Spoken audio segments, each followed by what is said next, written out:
Welcome back to LFC Transfer Hub, your ultimate home for all things Liverpool. Today we've got huge transfer drama and breaking news. Liverpool insider reveals risky strategy for signing Salah Van Dijk heirs as Reds look to future-proof themselves. Glasner shares Guehi's true feelings on Liverpool transfer collapse as source reveals Slot's new demand. Let's dive into Reds. Don't forget to like, comment, and subscribe to stay updated. Liverpool insider reveals risky strategy for signing Salah Van Dijk heirs as Reds look to future-proof themselves. A former Liverpool star has offered an insight into the club's future transfer plans, having outlined how the Reds can adjust to life after Mo Salah and Virgil van Dijk, and with the planned replacement for Ibrahima Konate also revealed. The Reds invested heavily this summer, spending around £440 million on new players to significantly enhance Arne Slot's side. And while a total of 19 players either signed or departed on permanent deals, Liverpool still look like the team to beat this season after a strong start to the season.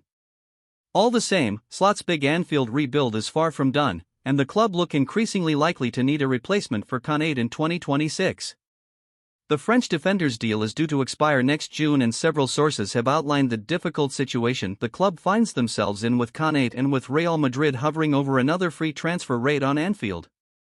Further down the line, Liverpool will also need to replace club icons Salah and Van Dijk. And while the duo both signed new 2-year deals this summer, former Reds striker Dean Saunders has exclusively told Team Talk that succession planning at Anfield will have already begun. You look ahead, and there's Ibrahima Konate. It looks like he'll be joining Real Madrid on a free, and they seem to be positioning themselves to sign Marc Guehi from Crystal Palace. He'll have a betting-in period where he'll be told to raise his game and match the expected standards at Anfield. The same happened to Mark Wright when he joined, Saunders told Team Talk in association with bestbettingsites.com. But yeah, in the future, they will need to know how they replace Salah and Van Dijk, but it won't be like for like. You just have to buy the best you can and hope they too are able to become legends. It's worked at Anfield for a few years now, and that's why they have kept winning. Saunders added, keeping Salah in the summer, though, was vital. It was a statement to the rest of the world that they mean business. They were looking to win in Europe and the league for the coming seasons. It's the same for signing Van Dijk to his new deal. It convinces the players they want to sign that they are serious about winning for the next few years. New signings are sold the Liverpool way.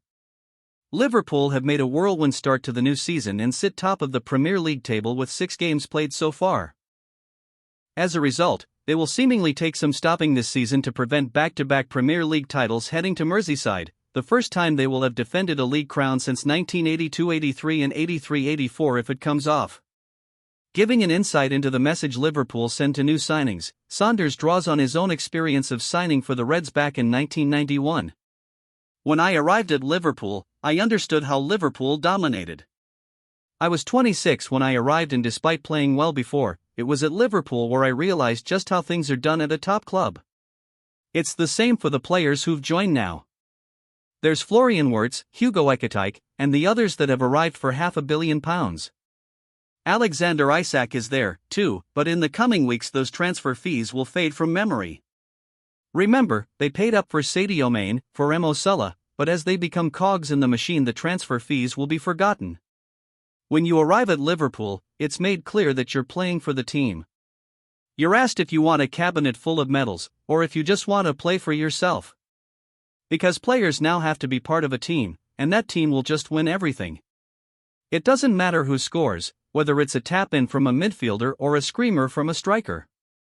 When I was there, we were told there were 3 ways to stop us. They could stop us going through them, around them, or over them. Then it was up to us to work out how to get through. We wouldn't be told too much, we'd be given the responsibility to go and win the game. New signings need time to bed in as title race is assessed. Saunders insists criticism of some of Liverpool's new arrivals is unwarranted, and some of them will need time to adjust. However, he thinks the successor policy employed by the club is a sound one and thinks it will serve them well in the long run. Saunders continued, for the likes of Wirtz, for example, is learning to be part of the team. He's won plenty of games already, and still people are asking what he does. Well, he's part of the machine that keeps winning. Ekitike, he's been outstanding, he's doing the same. Obviously, they've signed Milos Kerkez to take over from Andy Robertson. Robertson has the edge right now, I think. On the other flank, Jeremy Frimpong has already replaced Trent Alexander-Arnold. In midfield, I saw Ryan Gravenberch in the Champions League, and he's so mature. It's like men against boys, the way he takes the ball on the half-turn. He just looks a bigger, stronger player than everyone. Then you've got Alexis Mac Allister and Dominic Szoboszlai, and they look fully loaded across the pitch.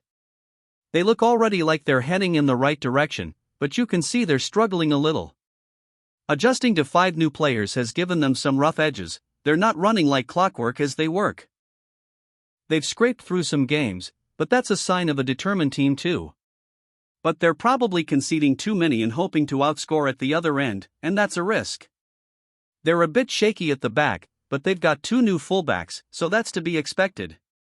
They've had Szoboszlai filling in defense, and so that might give Arsenal an advantage.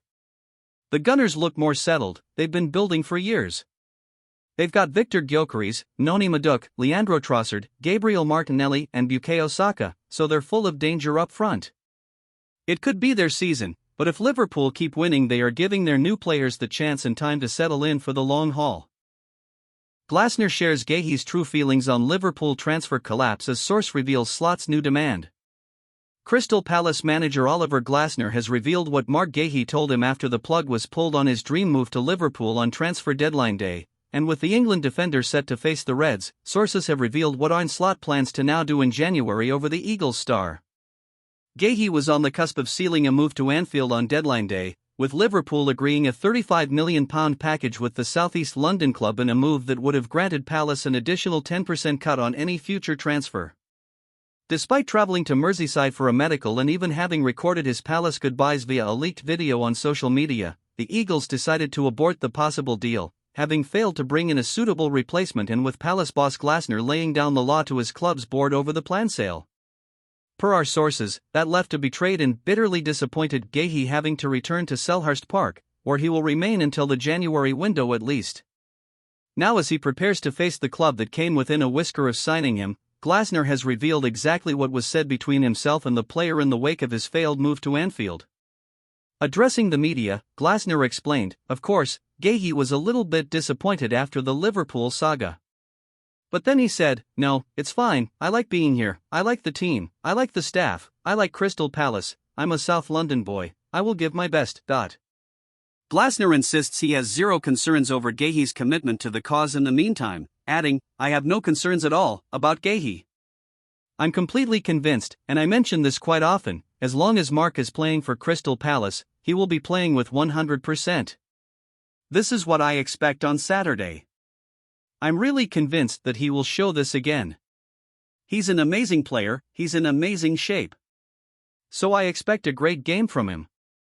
Of course, I had a conversation with Mark, but I think you will expect it to maybe have been more or longer. It was really a very short conversation because it was easy." Mark Guehi to Liverpool back on in January, sources. On the failed move to Anfield, Glasner explained, again, his collapsed move to Liverpool, is gone. The window is closed, fortunately, so he's completely focused on Crystal Palace, on his performance and our performance, and like always, it's good to have him as a captain. I'm not talking about transfer discussions. We had this for 3 or 4 months, and it really made me tired. I don't want to talk about it. I know in January it will be again for 1 month. Even when I think about it, it makes me tired. So let's talk about this great game, the FA Cup winners against the Premier League champions. That's more important than all the other stuff. His Liverpool counterpart, Arne Slot, has also expressed his frustration at missing out on the 25-year-old. "I think it would be a bit ridiculous if I deny that we were close to signing him. It was so out in the open that it would be ridiculous," Slot explained. "It's a pity, not only for us but also for the player. But he's in a good place playing at Palace, where he won the Charity Shield and FA Cup with a very good manager." Since that miss, Liverpool's defensive depth has been plunged into some doubt after summer signing Giovanni Leone picked up a serious ACL injury that could see him ruled out of first-team action until next season. As a result, a renewed attempt to try and sign Guehi looks highly likely to be back on the agenda for Slot. Team Talk understands that the Merseyside club are now eyeing a cut price deal for the 26 times capped England star in January to address the crisis.